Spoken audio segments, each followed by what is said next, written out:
ሰላም እንደምን ዋላችሁ ወላጆች እንዲሁም ልጆች።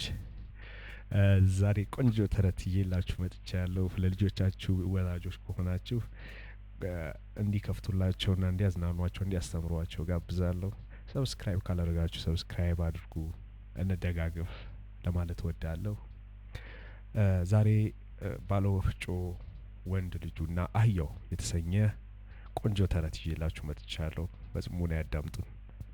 ከረጅም ዓመታት በፊት አንድ ቀን ሽማግሌ ባለወፍጮ ከወንድ ልጁ ጋር አህያውን ለመሸጥ ወደ ገበያ ጉዞ ጀመሩ። አህያው ሳይደክምና ሳይሰቃይ ገበያ ደርሶ ጥሩ ገንዘብ እንዲያወጣላቸው ዝግ ብለው ነበር የሚሄዱት። ወደ ዋናው መንገድ መጓዝ እንደጀመሩ ጥቂት መንገደኞች ድምጻቸውን ከፍ አድርገው ሳቁባቸው። ምን አይነት ሞኝነት ነው ሲል አንዱ ድምጹን ከፍ አድርጎ ተናገረ። አህያውን መጋለብ ሲችሉ በእግር መጓዛቸው ሶስቱም ያው ናቸው።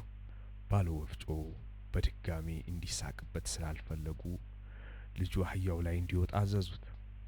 ልጁ አህያው ላይ፣ አባትየው ደግሞ በእግር ሆነው ጥቂት እንደተጓዙ አልፈዋቸው የሚሄዱ ሶስት ነጋዴዎች እረ ምንድነው የምናየው ሲሉ ጮሁ። አንተ ልጅ በል አረጋውያንን አክብር፣ በል ውረድና እሳቸው አህያው ላይ ይውጡ ብለው ልጁን አስወረዱት።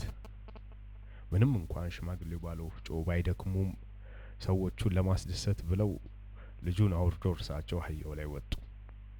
በቀጣዩ የመንገድ መታጠፊያ ላይ ሲደርሱ እነርሱ ልብ ያሏሏቸው ጥቂት ሴቶች ከገበያ የገዙትን እቃ ተሸክመው ባጠገባቸው እያለፉ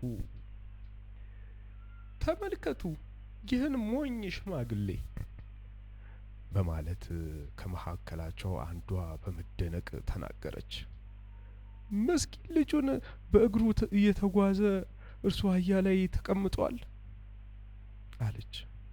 ባለወፍጮው በሁኔታው ቢበሳጭም ከጀርባ አህያው ላይ ወጥቶ እንዲቀመጥ ልጁን አዘዙት።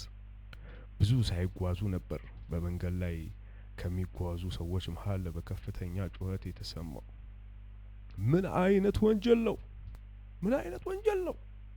ሲሉ አንዱ ድምጹን ከፍ አድርጎ ተናገረ።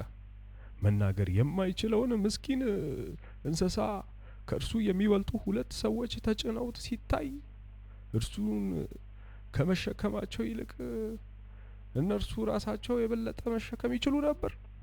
በደብቅ ሊሸጡት እየሄዱ ይሆናል ሲል ሌላኛው ተናገረ። ባለወፍጮውና ልጃቸው በፍጥነት ከአህያ ላይ ወረዱ። ከትንሽ ቆይታ በኋላ የገበያ ቦታ ሁለቱ ሰዎች አህያውን በአንድ እንጨት ላይ አስረው ተሸክመው ወደ ገበያ ቦታው ብቅ ሲሉ አካባቢው በሁካታ ተሞላ። ብዙ ሰዎች እየተጠቋቆሙባቸው ወደ እነሱ በመምጣት ይጮሁና ይስቁ ጀመረ። ሁኔታው ያልተመቸው አህያ ይወራጭና ይጮህ ገባ። እናም ልክ ድልድዩን ያቋረጡ ሳሉ አህያው የታሰረበት ገመድ ተበጥሶ ወንዝ ውስጥ ወደቀ። ምስኪኑ ባለወፍጮ ባዶ እጁን በሐዘን ወደ ቤቱ ተመለሰ። ሁሉንም ሰው ለማስደሰት በሞከሩ ማንንም ሳያስደስት አህያውን አጥቶ ባዶ እጁን ወደ ቤቱ ተመለሰ ይባላል።